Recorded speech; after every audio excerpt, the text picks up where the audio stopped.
আমাদের কি করতে হবে, এই দল চালাইতে গেলে কিছু না কিছু অর্থের প্রয়োজন থাকে।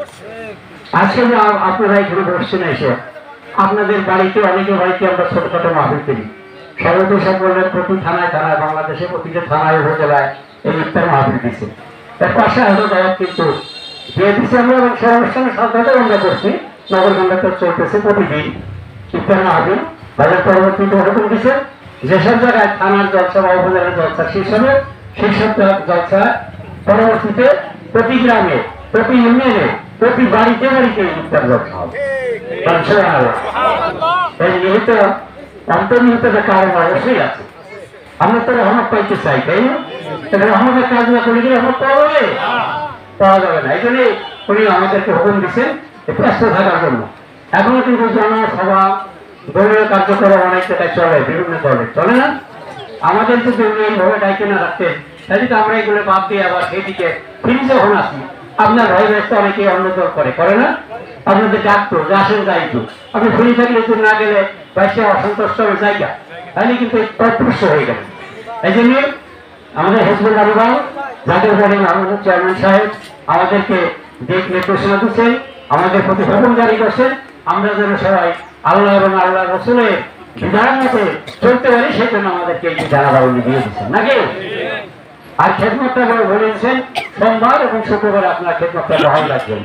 এমন তো বলেন নাই আপনাদের সভাপতি কখনো যে আপনি 5,000 টাকা দিবেন, আপনি 3,000 টাকা দিবেন, আপনি 500 টাকা দিবেন, তাকে বলছে কখনো? পীরের খেদমতে হুকুম নির্দেশ কি?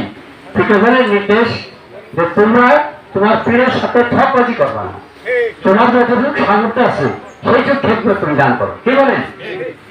তাহলে আমরা যদি ঠকবাজি না করি, তাহলে তো আপনাকে চান্দা ধরে দেওয়াটা আমার কোন দরকার নাই, আছে? আমি 500 বাড়ি 500 দেবো, 200 বাড়ি 200 দেবো, 1000 পারলে 1000 দেবো, 10 টাকা পারলে 10 টাকা দেবো। কিন্তু এই খেদমত যে হুকুম, এই হুকুম থেকে যেন আমরা বাইরে না দেবো।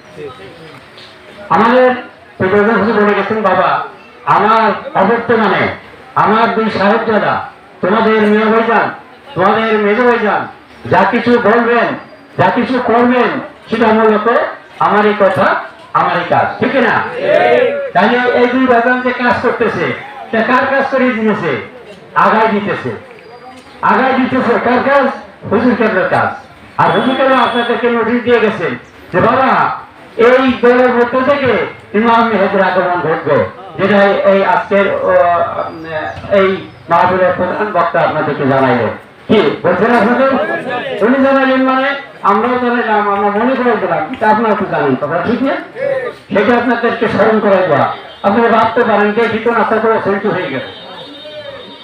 এই যে আজকে যে দেশের পরিস্থিতি, এরকম পরিস্থিতি দেশে কেউ দেখছেন যে রাজ্যের বয়স 80-90 বছর হয়েছে, 20 বছর বয়স থেকে শুরু করে সবাই থেকে বিমান হয়, তাই না?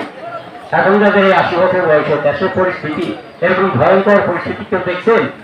এই যে কোথায় ধর্ষণ, কোথায় খুন, কোথায় ডাকাতি, কোথায় জানমালে নিরাপত্তা নাই, এরকম অবস্থা দেশ স্বাধীন হওয়ার পরে আর কখনো হয় না। তাই আপনাদেরকে এই সময়, এই কঠিন সময় হিজবুল্লাহ ইমাম সাহেব যাচ্ছেন, আপনারা ধৈর্য ধরে হিজবুল্লাহ ইমামের সাথে আপনারা সময় ব্যয় করেন। যেহেতু উনি বলছেন স্বল্প সময়ের ভিতরেই জাকের পার্টি বিচার হয়, এই 25 সালের ভিতরে জাকের পার্টি বিচার হয়, 25 সালের ভিতরে জাকের